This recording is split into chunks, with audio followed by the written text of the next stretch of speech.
This is PWF Empire Live. It's the best thing going today. The best insight and analysis on the hottest topics in the world of wrestling happens here. From storylines and news to rumors and reviews, we've got the action covered from bell to bell. Believe that. Presented by PWFempire.com with your hosts, Steven, Evan Medina, and J-Dub. do I have everybody's attention now? The match starts now. That damn intro caught me off guard. I totally forgot about that. But what's up, people? Thank you all for tuning in to PWF Empire Live. We are live following Monday Night Raw, the episode that aired on September 14th, 2015, for the purpose of previewing Night of Champions. We're less than a week away from that show, so on this show, we're going to be going down the card match by match, letting you know exactly what we thought about the build-up and our expectations for the show itself. I'm Jay, and I am here with Steven and Evan. What's up, guys? How's it going, man?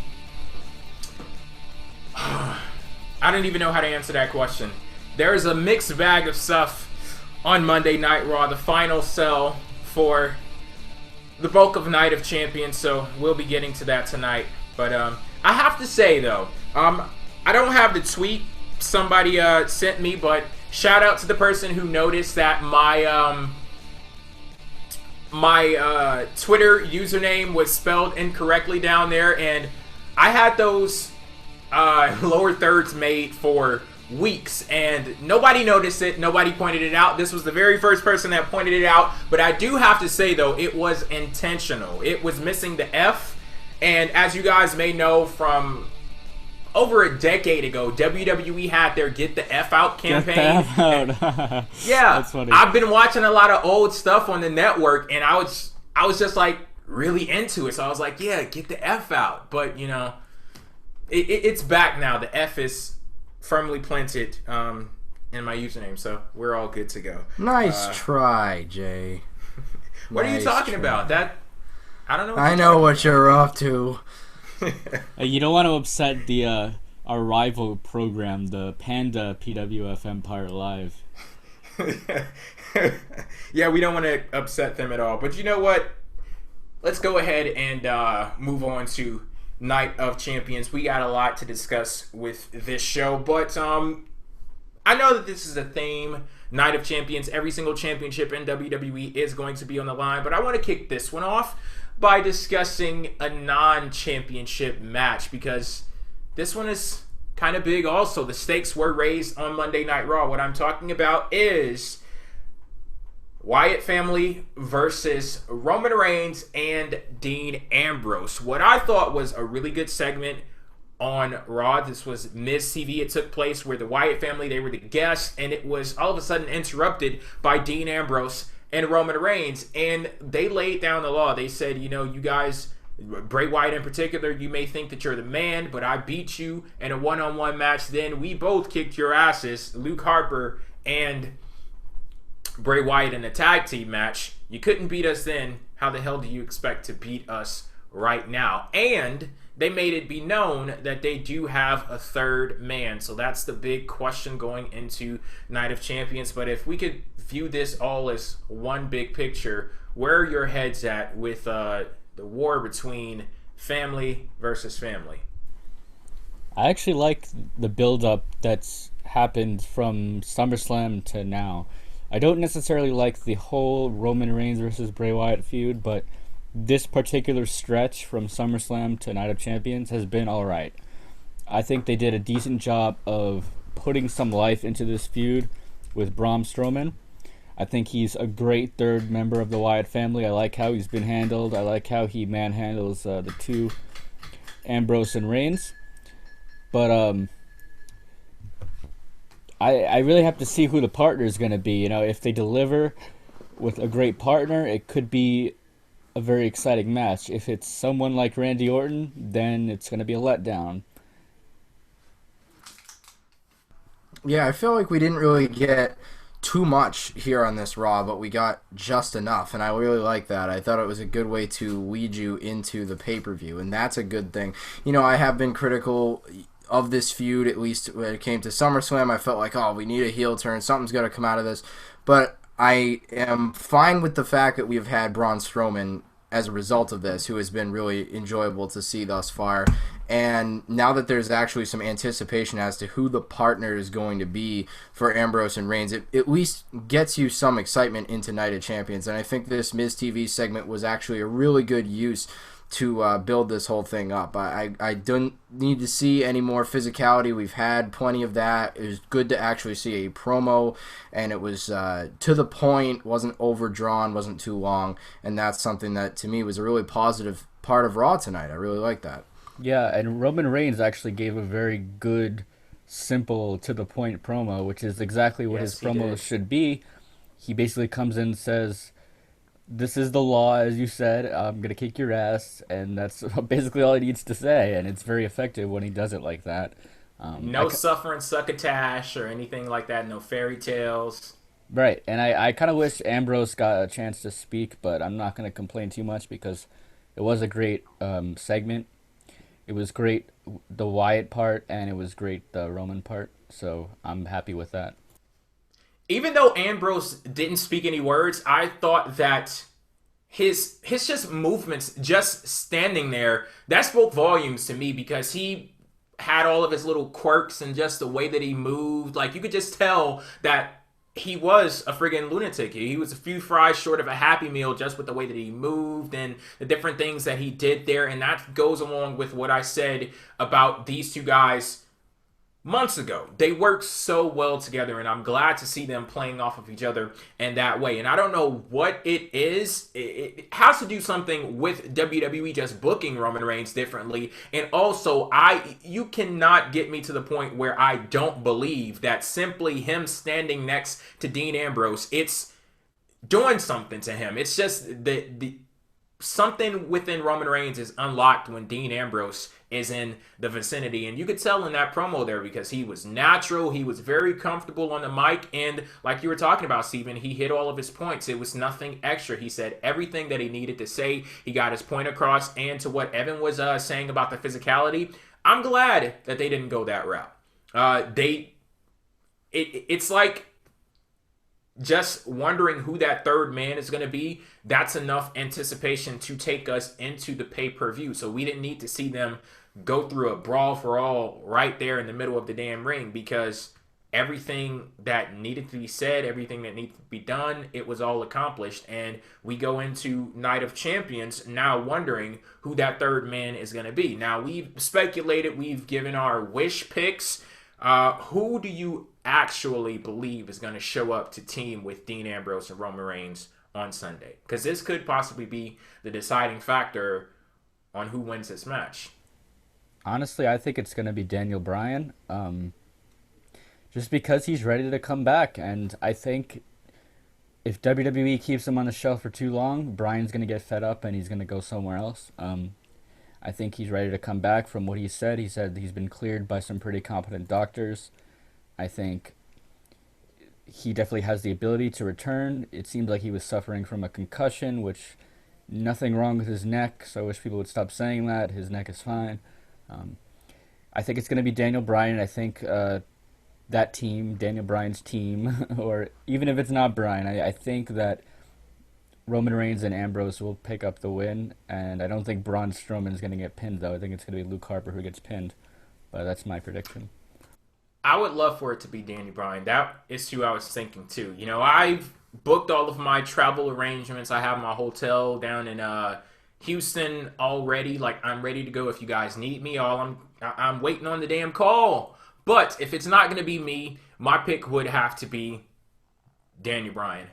Yeah, it's about damn time the guy comes back. And we got a comment in the chat saying, anyone know Daniel Bryan's health status? According to Daniel Bryan, he's been cleared by all of his doctors. What he's saying right now is the only thing he's waiting on is WWE to clear him. And I guess the thing is with WWE, they're being very cautious about it because he had his health issues previously. He comes back, he gets a concussion, and then he's right back out of the door like a revolving door. So I can appreciate the fact that they are protecting him and looking out for his best interest, but at some point or another, the guy has to come back to the damn show, and I'm just wondering what's that final push going to be, and is that final push going to be Night of Champions? I'd definitely like to see it happen.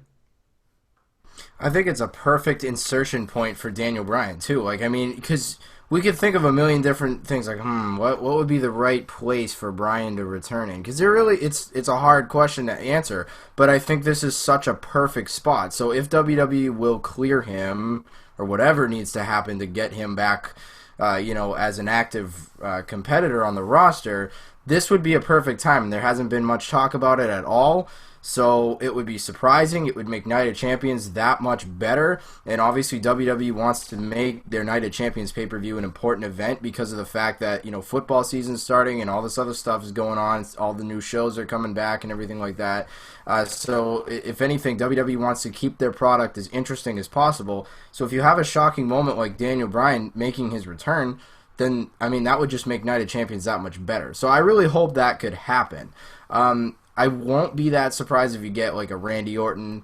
I know that, he was attacked last week, and maybe they're trying to say that he's out because he wasn't on Raw tonight, but maybe that's just a sign of let's forget about Orton. Here he is on Sunday. Yeah, that's all right to me. But yeah, I wouldn't mind, like I said before, a Samoa Joe type of pick. I know that Baron Corbin's been a mentioned name, and I even saw someone in the chat mention it. I really hope that's not the direction they're going in for this, because honestly, just like Jay said, why? What is the point in having a guy like that? I'm not saying Baron Corbin has zero, talent or anything like that. I'm not alluding to that, but I just don't think he fits the mold of this. I know he's a powerful dude and whatever, but I don't know. I don't know, man. I actually think that Baron Corbin would be a decent choice. I wouldn't mind. I'd probably be no. I know. Hell no. I know not everyone likes Baron Corbin, but I think he has a good look to him. He has a good presence, and I do think he fits this mold. I think he has. No matter what you think about Baron Corbin, he does have a bit of a badass vibe to him, right? And that's what Roman Reigns and Dean Ambrose both have, and so I don't think it would be the worst choice. Okay, yeah, no, and I'm not saying I actually do like Baron Corbin, but to me he just doesn't fit here at all. I would rather have a Samoa Joe. I'm sorry, but that's just me. So would I. Yeah, so would I. Yeah, that's all I'm pretty much saying. I think Baron Corbin has something to him, like Steven's alluding to, that is good, but I just don't think it's enough, and definitely not enough for this story. I think that we deserve, with all this anticipation and build, I think we deserve a better third person than that for this situation. And I will say, one thing that has been really good about this is how much talk it's gotten. I've had people that I've just talked to offhand about wrestling, and one of the first things they brought up about this whole build-up is who's going to be the third guy with Ambrose and Reigns. So honestly, despite this being Night of Champions, honestly, one of the more talked about matches has been a non-title match. I think that's actually pretty important to note. It means that this feud actually has something to it. And yeah, maybe it is just finding out who the third guy is on a team, but it's keeping everything compelling, and I like that. So we deserve to get a good third guy, regardless of who it is. And obviously, to please Kyler in the chat, the third guy could possibly be Eric Rowan. I'm not saying it's going to be, but there's always that possibility. And I had to put my title here, but is pleasing Kyler worth the not at all. I'm sorry, Kyler. Pistivity that I'm gonna reach? No. Eric Rowan. Not one bit. But I'm just saying, just to give, so Kyler can be like, screw Bryan. He's going crazy over there. There's the possibility, man. Don't worry. But I don't see it. I sure hope not. Even though, yes, Rowan is the former Wyatt family member, I still don't want it. Either way, I think that the team of Ambrose, Reigns, and whomever their third person is, I still think they're probably going to win this match. But it wouldn't be bad to me if that third person ended up being someone who truly was a part of the Wyatt family and ended up screwing Reigns and Ambrose over. I really wouldn't mind that. That would be interesting. I would love that. Now that you just brought that up, I would actually really love that. Or maybe Ambrose turns heel. No, stop doing this. No. But here's the thing. I think we'd be able to tell which way things go based off the person that it is. Because if it's somebody like Danny Bryan, we know he's not turning. If it's somebody like a Samoa Joe, we know he's not turning. If it's somebody like a Baron Corbin, I could possibly, but goddamn, like Baron Corbin, he's a pretty big guy. Then you got Luke Harper and Bigfoot too. Like, wow, that would be a very formidable team there. But I think that for me, I want somebody with some like credibility. So it could be somebody like Danny Bryan or Samoa Joe, but we need like somebody with some credibility. That's my number one thing that I'm looking for. But now that you bring that up, Evan, I could see that as a possibility also. It would be kind of fun. It would be a twist. Like you think, oh man, this whoever is joining, Brian, joining Ambrose and Reigns here, man, this is going to be You're like so hard stuck for on this Danny Bryan. Yeah, well, hey, Brian was supposed to join the Wyatt family a long time ago, and then that didn't work out for very long, did it? So. Okay, so now we're going to move on. I guess we'll talk now about the only other non-title match that will be taking place on the main show. This will be Dolph Ziggler versus Rusev. And of course, Rusev will be accompanied by Summer Rae to the ring with this very fiery, just juicy greatness storyline that they have going on right now.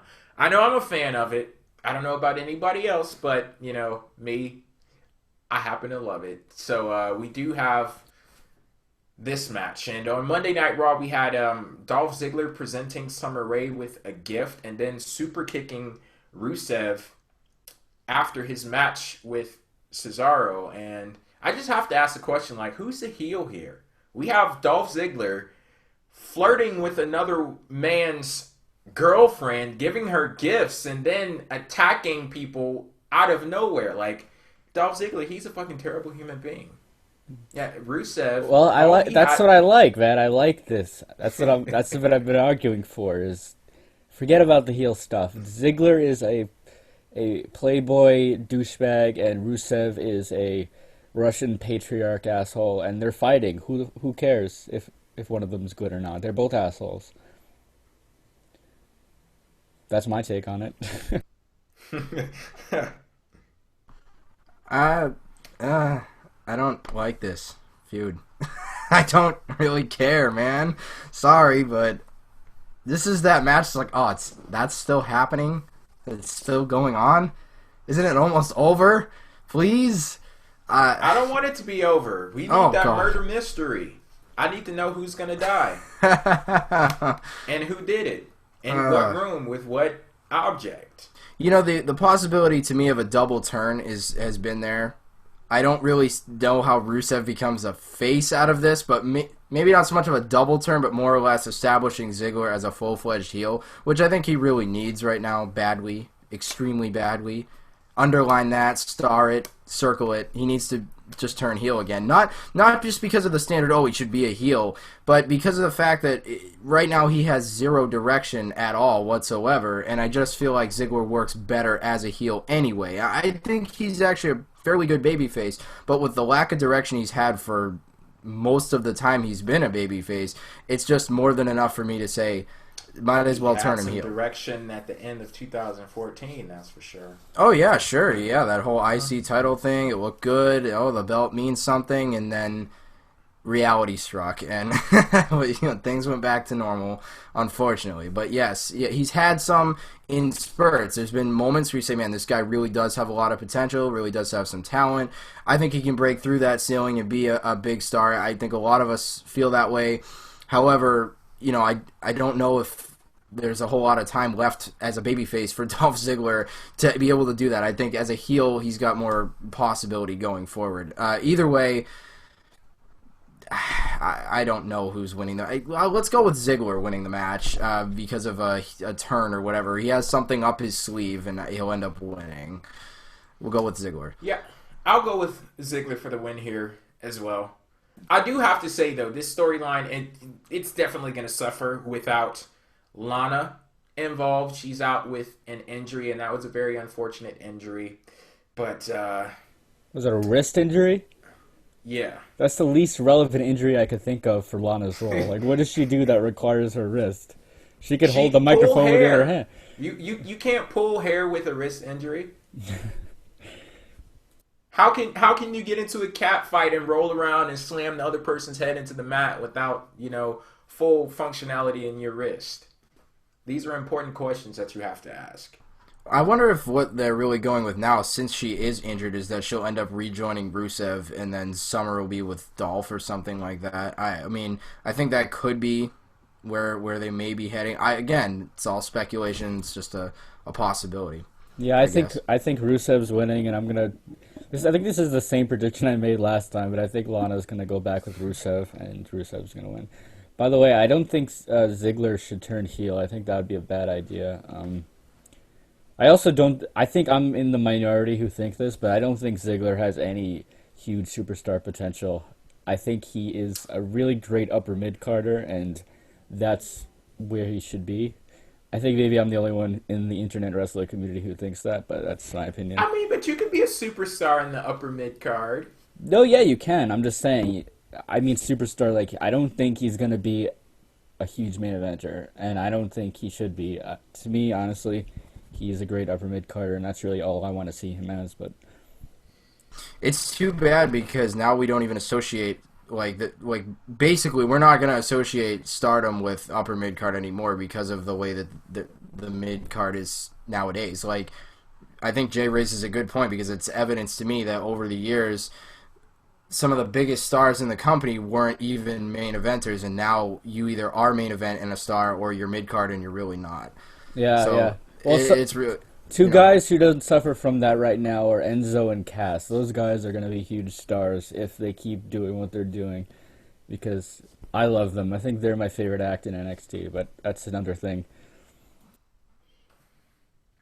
Well, we could move on now to, I guess, two people who are attempting to build up the mid-card in WWE, maybe. Kevin Owens and the Intercontinental Champion Ryback. They had a promo segment on Monday Night Raw where Kevin Owens basically called Ryback weak. I think he called him stupid, too, for believing in the secret and said that that's just something that weak people use, and with all of his strength, Ryback should be basically a better man than what he is, and Ryback wants to prove that he is a better man than Kevin Owens, so he, the champion, went to the authority and demanded a match with this guy, and he's going to put his title on the line at Night of Champions. So our Intercontinental Championship match, Ryback defending versus Kevin Owens. Could this be the ticket back to something of substance happening in the mid-card in WWE?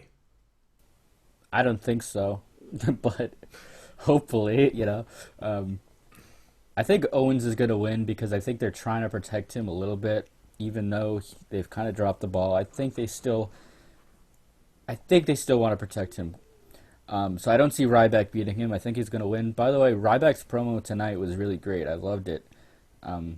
I still think Ryback has some potential to be a main eventer. I really like Ryback on the mic. I really do. He's good. He's good.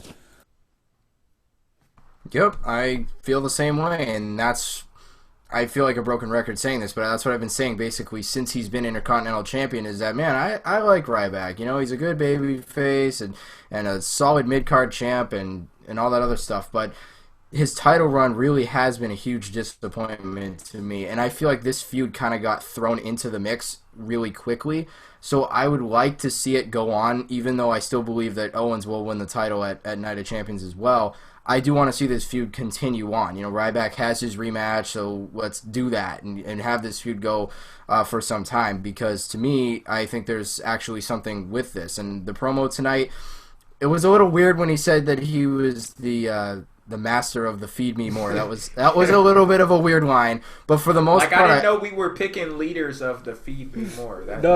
Look, that's just what they do with these catchphrases, man. It's the same thing they did with Rey Mysterio. He's master of the 619. It's they just spam these catchphrases because they think that catchphrases are personalities these days. But it should at least 619 is a place, but and it's his finisher. Yeah, master of the Feed Me More. What is that? But it's stupid. That little minor thing, it was dumb. But Ryback, they got he's a very endearing person. Like, if this whole wrestling thing doesn't work out for him, and I think I've said this before, he needs to go into motivational speaking, because I just sit there and I listen to him. The way that he talks, he's very inspirational. Like, he makes me want to get up and, like, do shit. Like, I just started doing push-ups during this promo.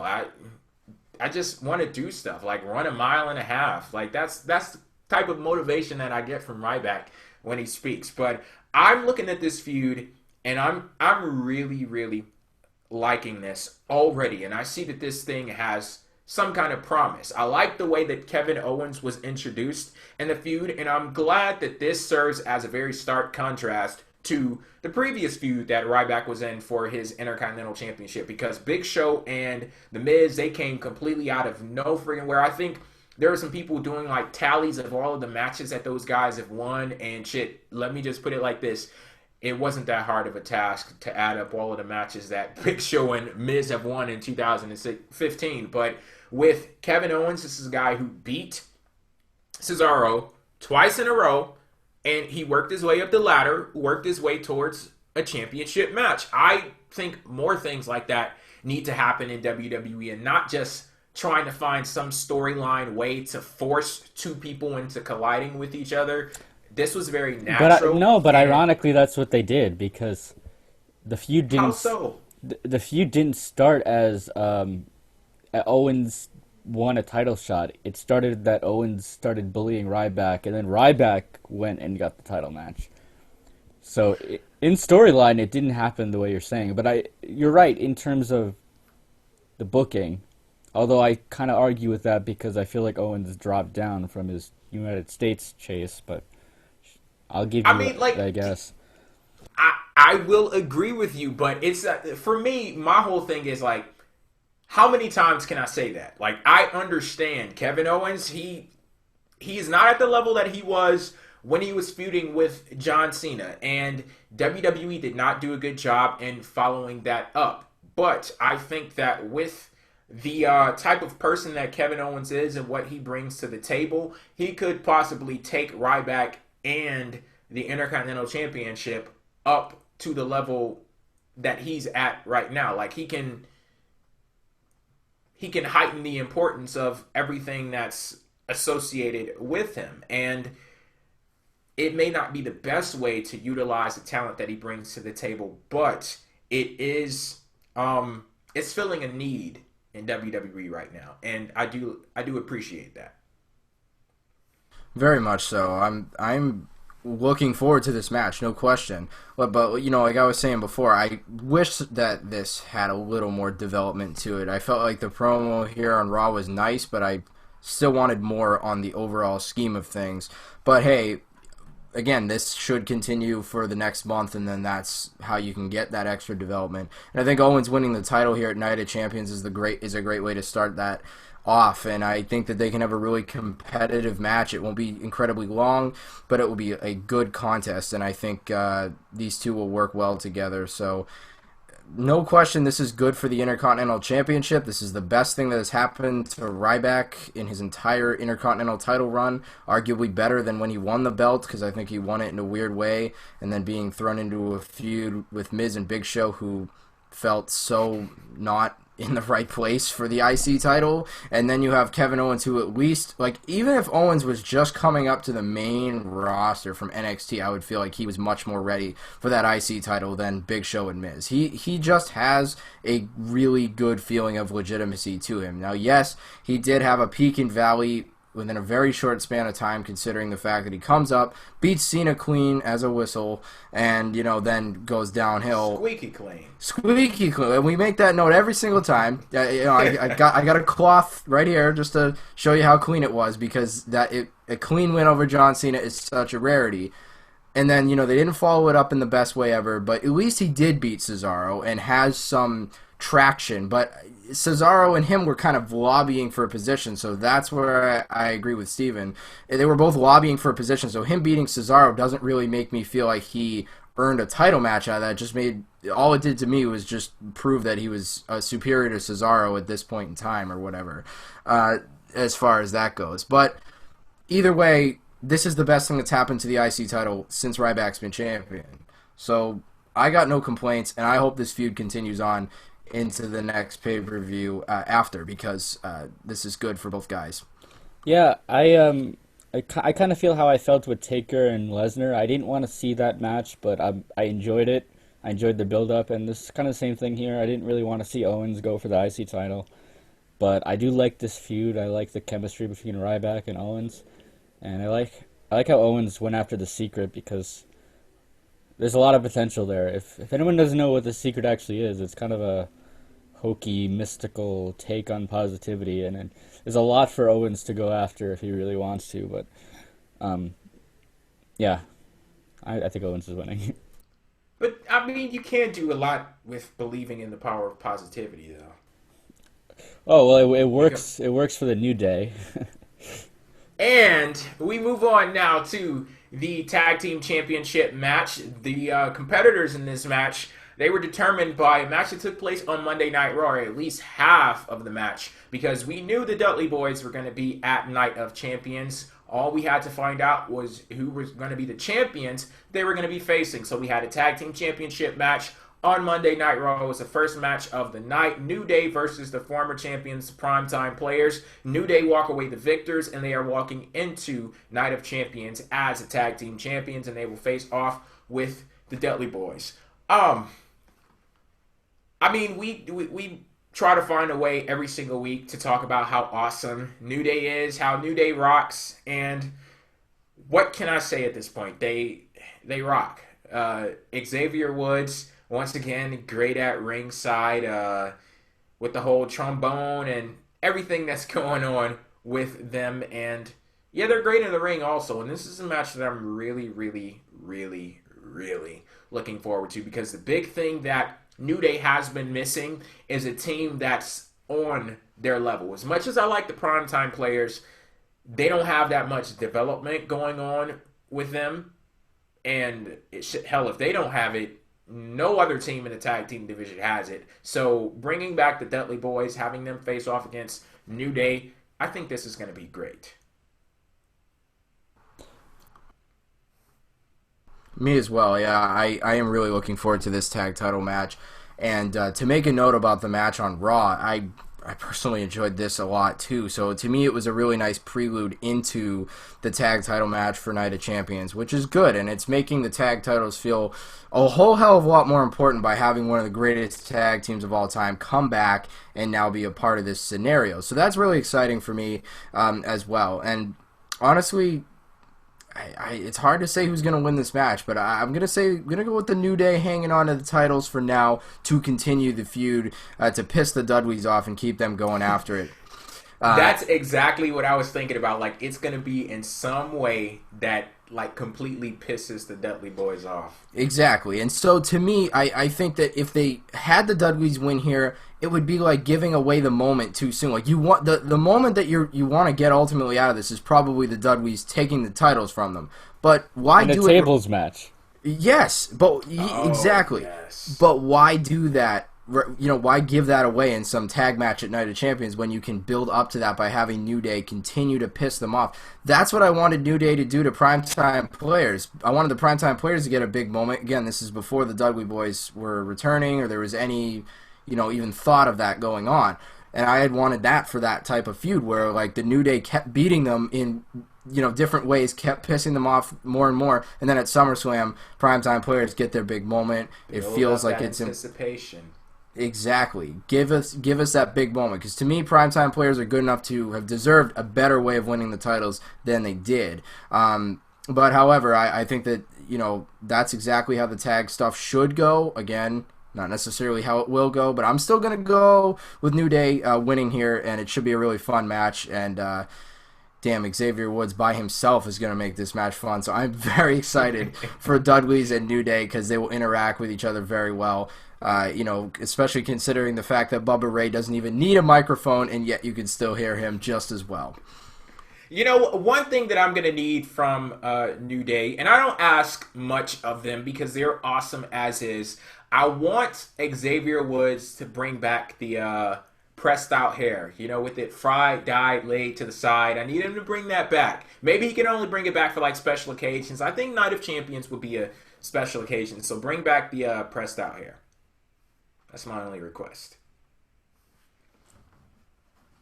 But Steven, Yeah, I agree with you guys. I think New Day is going to win.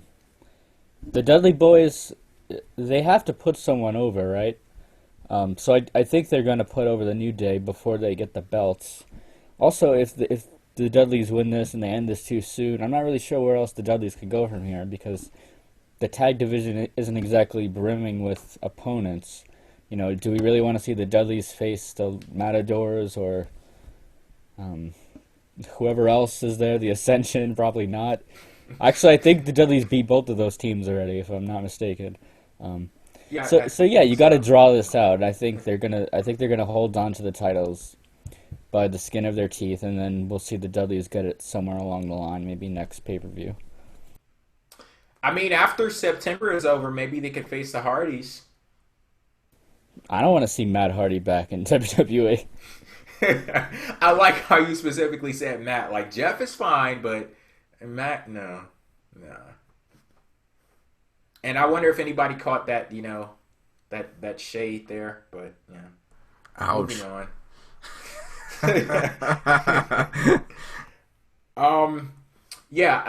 I gotta go with New Day here. New Day. So, what do we have next?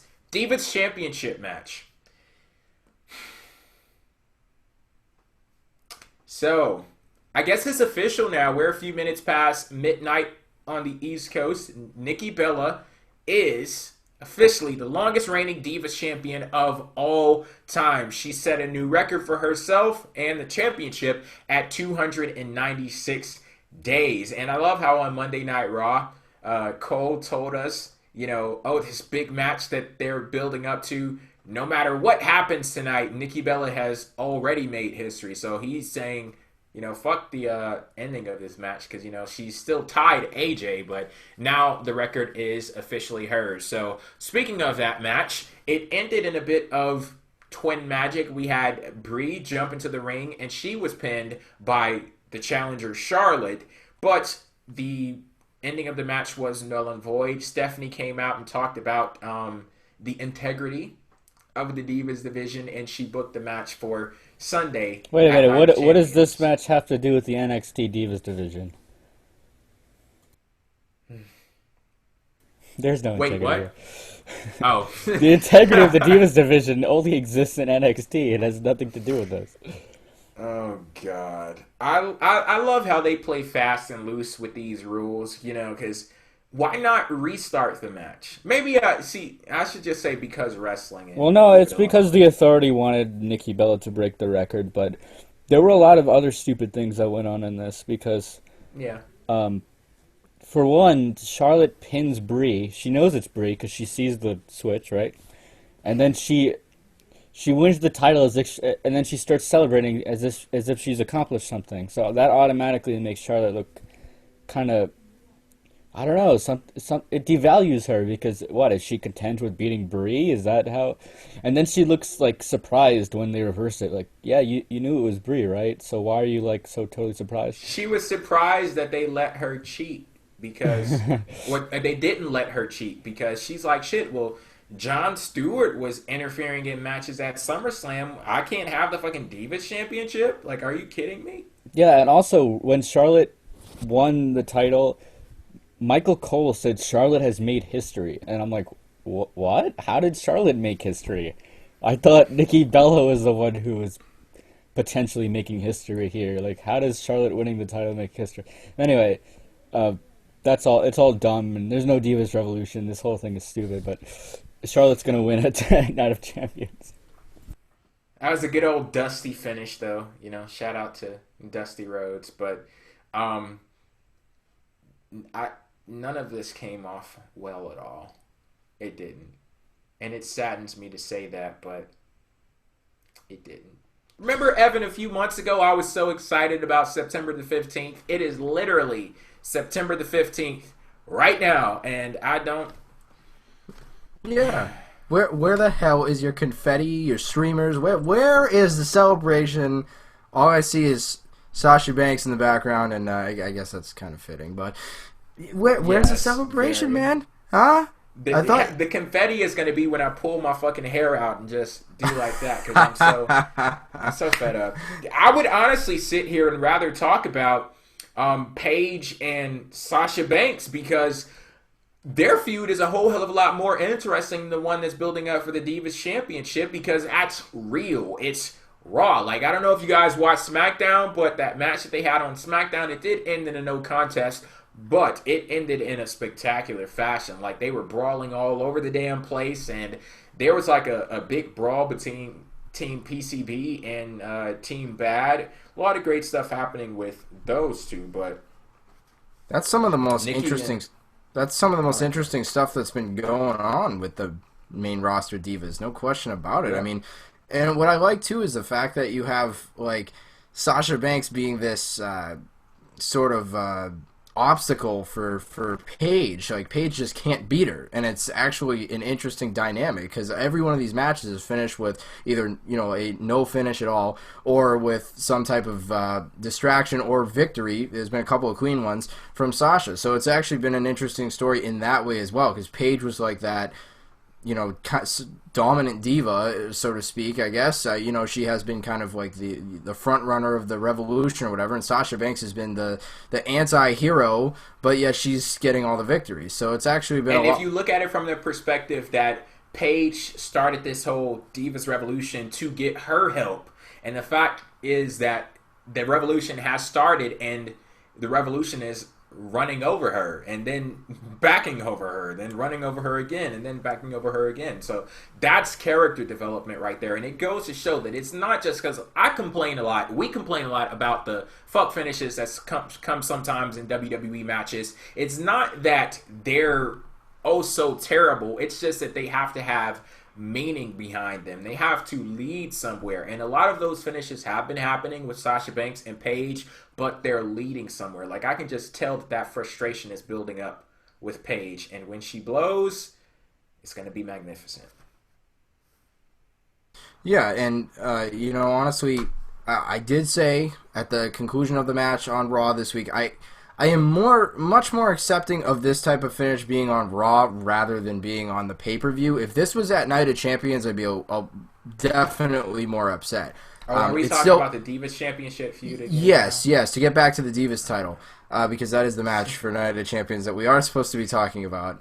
But, you know, I am a lot more upset if that's at the pay-per-view than I am if it's on Raw. You know what I mean? I can see why it happens on Raw a lot more. However, I still didn't love it by any stretch of the imagination. I'm just saying that at least it is building up to the, you know, match come Night of Champions rather than it being actually the match itself.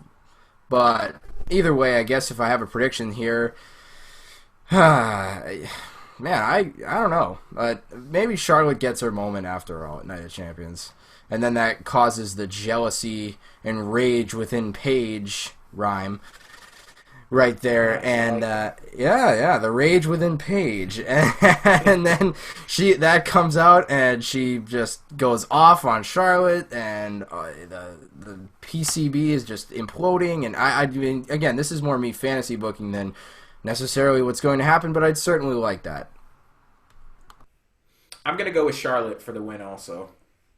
Nikki's got the record. There's really no need for her to keep the championship any longer, even though I do believe that I haven't seen enough out of Charlotte on the main roster for me to want her to win the championship. They're still living off of the person that was created down in NXT and all that we've learned from her down there, but there hasn't been anywhere near enough character development on the main roster for me to fully get behind Charlotte as Divas champion.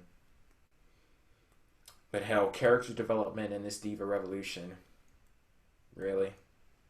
I guess that's too much to expect. But I guess we can say that, like, the Divas Revolution is over now. Like, we've reached the promised land because there's a lot of bullshit and fuckery going on with WWE World Heavyweight Championship, and the Divas are getting it now too. So I say that's equality, right? Like, all we wanted was the women to be treated like the men, and now they're being treated like the men. So, well, We made it. I know you're making a joke there, but yeah, the Divas Revolution is. I don't think it's happening on the main roster, but I don't really feel that bad about that because it's happening on NXT still. And did I hear that the Divas are going to be main eventing? Yes. The next NXT Takeover match. I mean, that's crazy. Like that's the Divas Revolution, and it's still happening, so it's good. Yeah. Spoiler alert: it is going to be Bayley versus Sasha Banks in a rematch for the NXT Women's Championship in a 30-minute Iron Woman match. I cannot wait. But I guess we do have to move on. Hell, I would rather watch that match 10 times over than the next two matches that we're going to be discussing. But I guess we have to get to those because this is Night of Champions, and we do have a few more. We have Seth Rollins defending one of his titles, the United States Championship in particular, versus John Cena. These guys had a match on Monday Night Raw, which was a tag team match, which I found very interesting. You know, it was originally Sting versus The Big Show, and that match ended in a disqualification, but the Authority restarts that one. You know, no restart for the Divas match, but, you know, they restart this one, and we get a tag team match playa. Seth Rollins and The Big Show versus John Cena and Sting. But let's go ahead and break this off and discuss Seth Rollins versus John Cena first. There's really not much to say because the bulk of that feud happened going into SummerSlam. This is just kind of the fallout. I don't really know what the build has been for this match. It seems like it's just been Sting, besides the SummerSlam thing, I mean. It seems like it's just been Sting and Rollins, and then Cena makes the save sometimes. But to me, that doesn't really matter. Sounds accurate. Because it doesn't matter too much because it is sort of a rematch, and Sting is the main focus against Rollins. So I'm going to let that slide, but I think Cena is going to get the title back here. Hell, I hope so. I really hope so. And maybe Seth Rollins is too distracted with the WWE World Heavyweight Championship to even care that he lost the United States Championship, and we don't have to explore that any further. I'd be fine with that. Yeah, there's not really much to say about this feud other than I'm really hoping that John Cena gets the United States Championship back. So I'm going with him for the win here. But what about you, Evan? I'm going to say that Rollins has a big night again. By big night and Seth Rollins. Yeah, what do you mean by this? Probably the same stuff as usual. But I am going to say Seth Rollins hangs on to the U.S. title over Cena.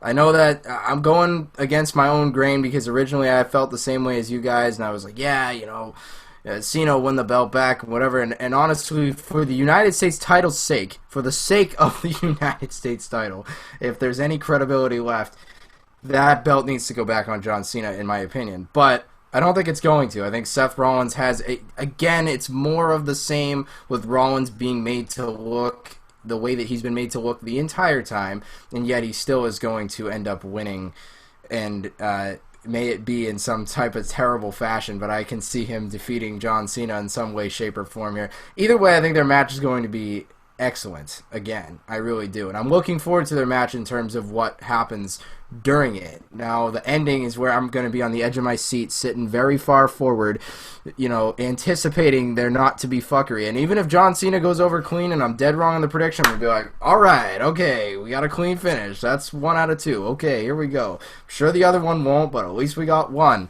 But yeah, I'm going to go with Seth Rollins here. Okay.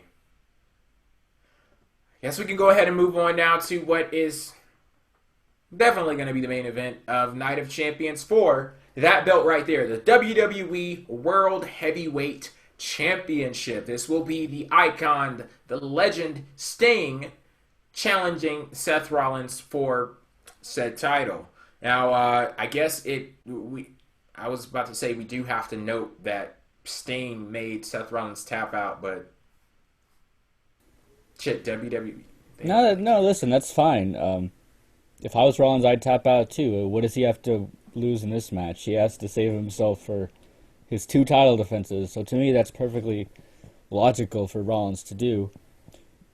I hope they play that up on SmackDown, but even if they don't, I could, whatever. That's asking for too much, man.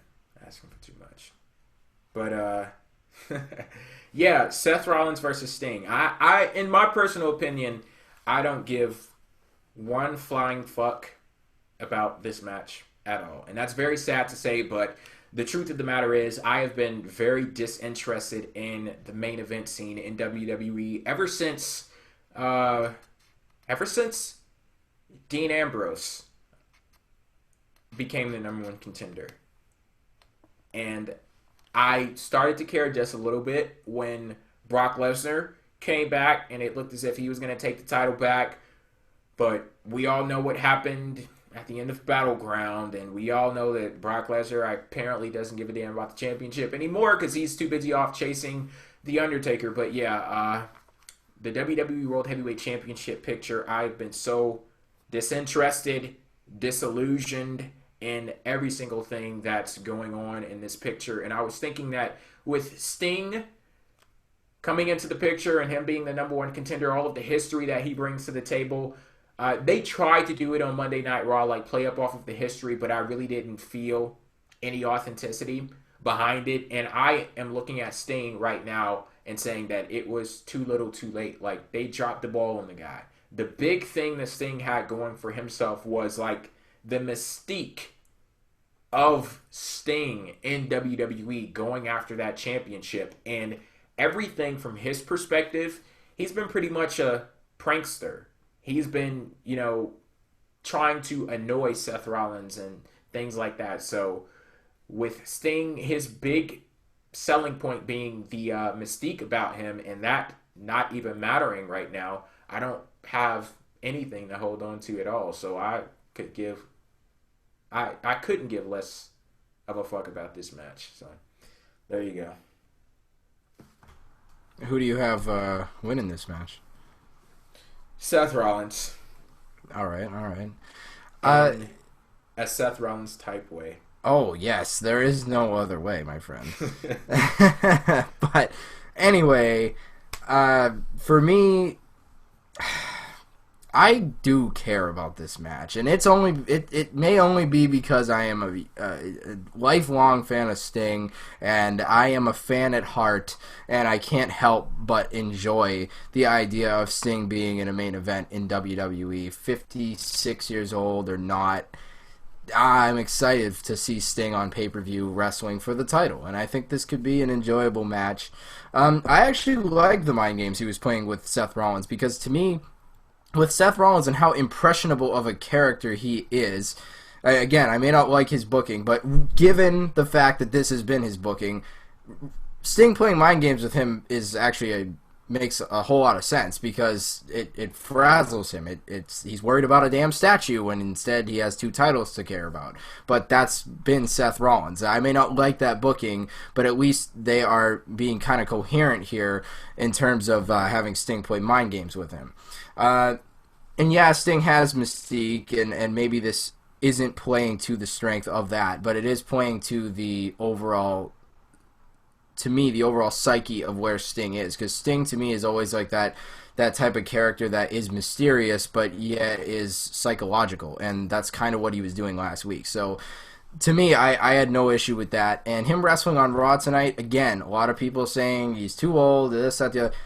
I enjoyed seeing Sting on Raw, and maybe that's just the fan in me. Again, I have no problem admitting that I am biased because I'm a huge Sting fan for life, but it's exciting to see somebody who's, the longest guy who was never part of WWE to finally be there is just an exciting thing for a lifelong fan like myself. So, yes, maybe it is more about that than it is about the realism or whatever of this, but call me old school, but I'm damn happy to have Sting main eventing Night of Champions. I will agree though, Seth Rollins walking out with the title, it would be good if he won clean, it really would, but I am not expecting it. Come on, I know better than that. Oh god. I actually think that Sting is going to win the title. Really? Yeah, I didn't think so originally, but I listened to something Don Tony and Kevin Castle said, for whoever knows that show, and they kind of sold me on the idea. What they said basically is Sting wins as a way to get the title to Sheamus, which I think is something that probably will happen because Sheamus has that money in the bank and they have to use it. I don't know if they're willing to have him lose the match. They don't, but I think they want to, so you have to have Sheamus do something. And if you look at it, Rollins beat everyone. There's no challengers left for him, except for Roman Reigns, I suppose, but I don't think Roman Reigns is getting out of the Wyatt feud in the next month, so I'm going to say that Sting is going to win the title because I think WWE wants to say that Sting was their champion. I think that looks good for their history. Even though they may not be the biggest WCW fan, and Sting is obviously in their minds the representative of WCW in whatever he does, apparently. But I think they do want Sting in that record book. I don't think he's going to be walking out of the building as a champion. I think Sheamus will cash in immediately after. But I think Sting will win here. That sounds like just the type of person, or just the type of thing that a person like Vince McMahon would do. Like, give Sting the belt for 2 minutes just so he could snatch it back from him, just to give another big fuck you to WCW. The final fuck you. Yeah. the no, final... it's not going to be the final fuck you. Like, Vince is going to be He'll find ways. When he's 159 years old, he's going to be, like, crawling, and his final words are going to be fuck WCW. He will never let that go. But people can say like, oh, he's so anti-WCW that he would never let a WCW guy like Sting win the championship. No, he's so anti-WCW that he would let a WCW guy like Sting win it just so he could take it back 2 minutes later. Well, I don't think the point would be to say fuck you to Sting. I think it'd just be not fuck you to Sting, fuck you to WCW. Right. Okay, fine, yeah. I don't think it would be the intention. I think the point would just be, well, we want to get the title onto Sheamus. Having Sting's name in the record books is a nice thing, and you can't have Sting as a long-term champion because of various reasons. So I think that's a move they would make. And, of course, in the process, they get to say fuck you to WCW again. I'm telling you, that's going to be one of Vince's main objectives. Like, every single chance he gets, he's always doing it. Every single chance. But, so, I don't know if, like, having Sheamus as a world champion is worse than Seth Rollins. Because, like, I can't say Seth Rollins has a character. I just fucking hate the character. Sheamus isn't even a character. He's just a haircut. Like, that's all he is. Yeah, that's a shame. No pun intended. Because it's a shameful thing. It's a shameful thing.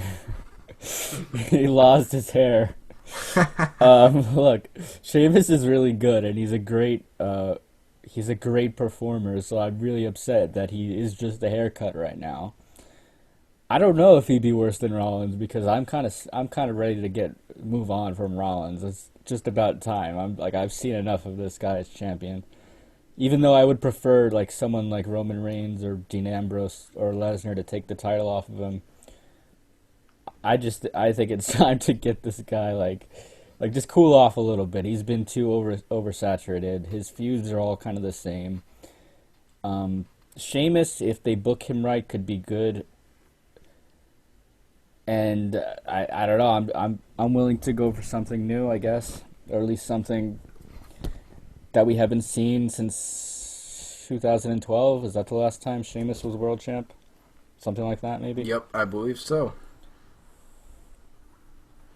Yeah, for me, like, again, it kind of comes back to what I was saying a few weeks ago when right after SummerSlam, and it's like, I really don't have a problem with Sting winning the championship, and again, I'm not trying to be a nostalgia junkie here, and I know I am a Sting fan, and again, not afraid to admit that.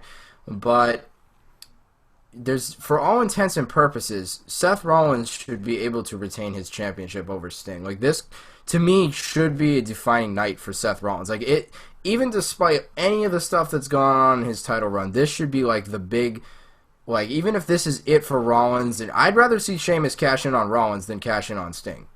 That's just me. I would much rather see that be the case.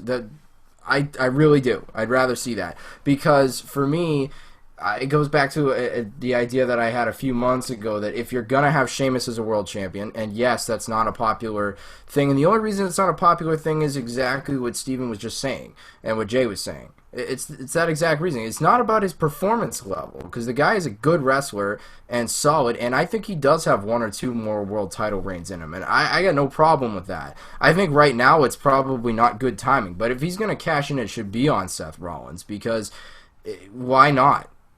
The Authority have been slowly but surely hinting at the fact that they don't have confidence in Rollins, that they want him to go out and prove himself all the time. So why wouldn't Sheamus be their next guy? Why wouldn't he be? So to me, that would make more sense. And I'm not saying that's the most well-liked idea. It's not. It's not even my favorite idea ever. But you're in a situation right now where there aren't a whole lot of options, and that would, to me, make more sense than... knows. You know, that's a fine idea. I wasn't... When you said have Sheamus cash in on Rollins, I was like, nah, I don't like seeing... I never like seeing a heel cash in on a heel. I think it's... I don't know, there's something about it I don't like. But when you put it that way, it could be an interesting thing where you have Sheamus versus a face Rollins. That would be kind of new. I can say that for sure. And maybe Rollins, as much as I think he's a great heel, he does his job well, maybe it wouldn't be a bad idea to have face Rollins right about now, because I don't think he does his job well at all.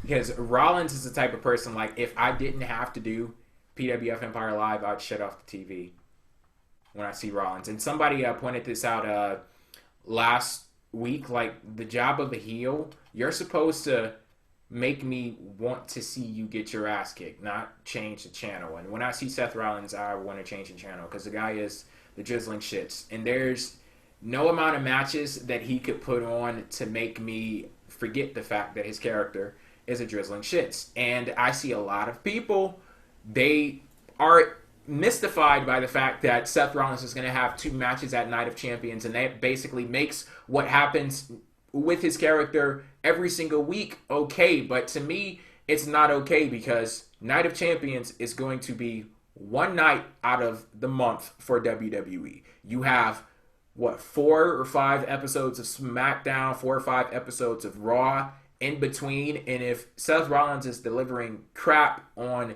nearly every one of those shows, that a match at the end of all of that with bullshit buildup going into the match, even if the match is good, that doesn't erase all of the things that preceded that match, because don't the 2 things go hand in hand? Like, how is it that Seth Rollins is such a damn coward, but he gets into the ring and he's doing all of this amazing stuff, and then we saw at SummerSlam, it didn't even matter, because WWE showed everyone that if Jon Stewart had not interfered in that match, Seth Rollins would have lost. The guy is a dumbass. He's a joke. He's a child. I don't know any other... I could say a million things to describe Seth Rollins. Just go back to last week, and it's so funny because somebody posted, Jay bitches about Seth Rollins way too much. I don't bitch about him enough, because last week I didn't even mention that backstage segment that he had with Triple H and Stephanie, how he went in front of the whole WWE universe in the ring, talked all of that crap, and then went backstage and said, oh, I don't want to let people know that I'm affected by having 2 matches at Night of Champions. Where's Triple H? Where's Daddy? I need him to help me. I need him to tell me what to do. I need him to help me wipe my ass. Like, yeah, the guy's a drizzling shits, and I'm ready for that title to be off of him so his stock in WWE could drop, and the level of importance that he's at can drop, so he's not on the TV as much as he is today, because I'm tired of the guy. Now, where do you stand on the babyface point? Do you think a face turn is a good idea, or what? I think he's too deep into who he is as a heel right now for him to be redeemable for me. So I would love to see Seth Rollins babyface. And once again, I will repeat this. I don't have any ill feelings towards the person. It's just the character I hate. Seth Rollins has all of the talent in the world. Sure. I just want WWE to utilize it. And if they can utilize it for a face Seth Rollins, like I know with him turning face, all of the bullshit that he does right now, gone. Because there's no more being a weasel. There's no more being stupid. Like, maybe he can get his intelligence back. Maybe he can get his manhood back. So, yeah, I'm down for a face turn. And, I mean, so many people admire Seth Rollins' ability. You know, I mean, I think it was Damian in the chat who just said that, you know, oh, man, if he turns in 2 high-quality matches at Night of Champions, it's hard to boo him. Yeah, it is hard to boo a guy who's that damn impressive. So a babyface run it almost fits like a glove as far as I'm concerned.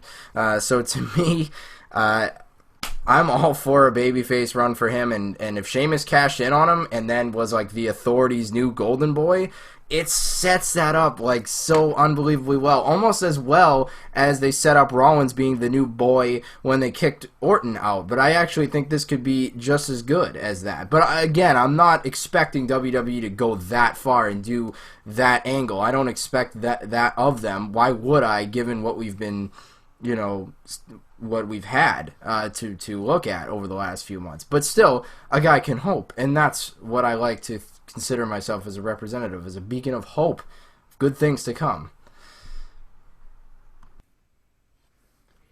Alrighty, you guys got any closing thoughts on this Night of Champions preview?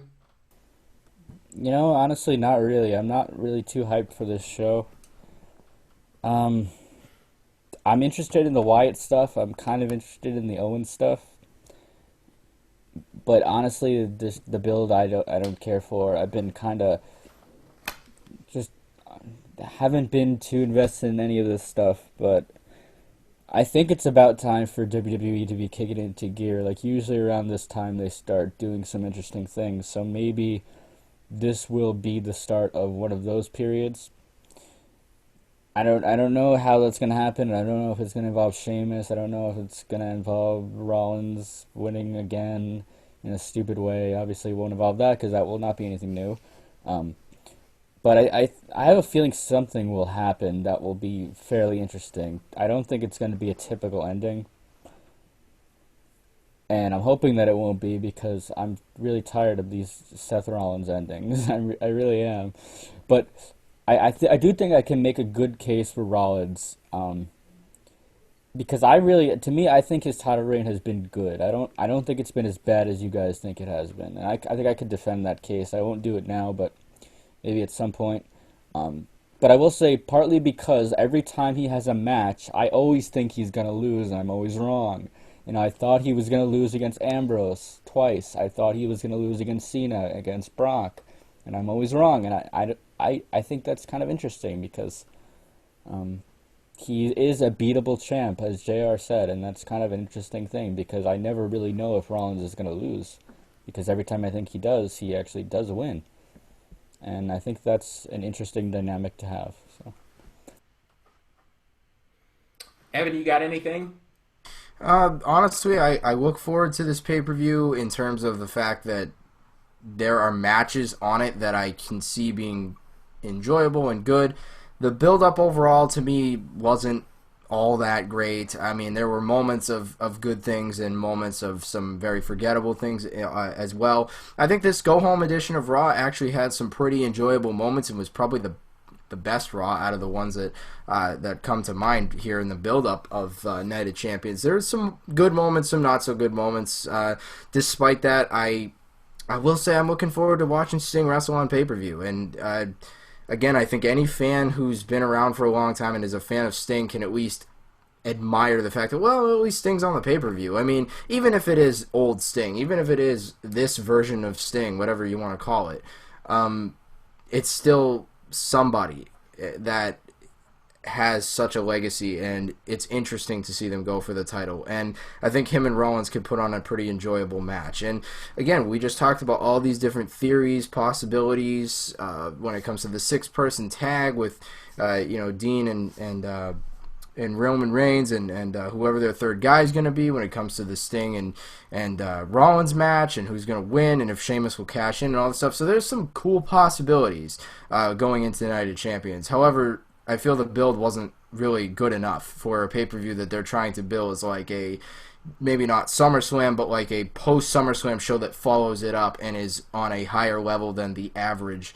pay-per-view. So I think they really could have done better with development here, but I think they've got some decent matches on this card. My hopes are high. Unfortunately, I cannot say the same. New Day, Dudley Boyz, I have a feeling that's going to be a really fun match to witness. Ryback and Kevin Owens, I am very curious to see how that's going to turn out, and that's one of my most anticipated matches on the show. Another one would be just the whole situation surrounding the Wyatt family and Dean Ambrose, Roman Reigns, and that third guy. That's a big selling point for the show for me. Other than that, not really much going on. No Cesaro on this pay-per-view. So they dropped the ball again. Congrats. How many times does Cesaro have to get over before like they actually follow up with it? Well, I mean, hey, he got a win on Monday Night Raw. And that was his first singles pinfall victory. And, yippee. Since May. Yeah, but the point I was going to make was that he got one of the better reactions tonight on Raw. He was getting cheered very well, and it just is. It makes me hope that somehow, some way, he would interfere in Owens and Ryback. And again, me being a hopeful guy, I like to be hopeful. Okay, I want to hope for good things, man. Damn it. But yeah, it'd be great, wouldn't it? Have him interfere in that IC title match and at least get him on something going forward somewhere. Like, just find a place for Cesaro. Just something for him. Come on. He's got to do something. You know what I really would like in my ideal world? Have Cesaro be the one to take the title off of Rollins. Because I'm all about making new stars. I always like it when if you're gonna build something like you have built with Rollins, like this long ass heel coward, you should rub it off on a new star, and Cesaro would be great. I know this is never gonna happen, but I wish it did, because they keep doing this thing where they just build something up and it doesn't really establish anyone. Like Cena's U.S. title reign, that was something that could have established someone, and Rollins just took it, and so they could still pick this up if Cena gets the title back and then does the open challenge thing again. But really, I'm just sick of this happening where they build something up and then they just give the win to someone who doesn't really need it. And I'd love to see Cesaro be the guy who beats Rollins, but that's not going to happen. That's it for this episode of PWF Empire Live. The first of 2 episodes this week. We will be back here on Wednesday at our regular time, 9 p.m. Eastern, PWFempire.com, for a very special show, PWF Empire Anarchy 2 Electric Boogaloo. This is going to be a live Q&A session, and you guys got to be there live to get the full experience of it. So join us back here, PWFempire.com, or actually YouTube.com/PWFempire for Anarchy. On behalf of my co-hosts Evan and Steven, I am Jay, and we'll catch you on Wednesday. Until then, peace out.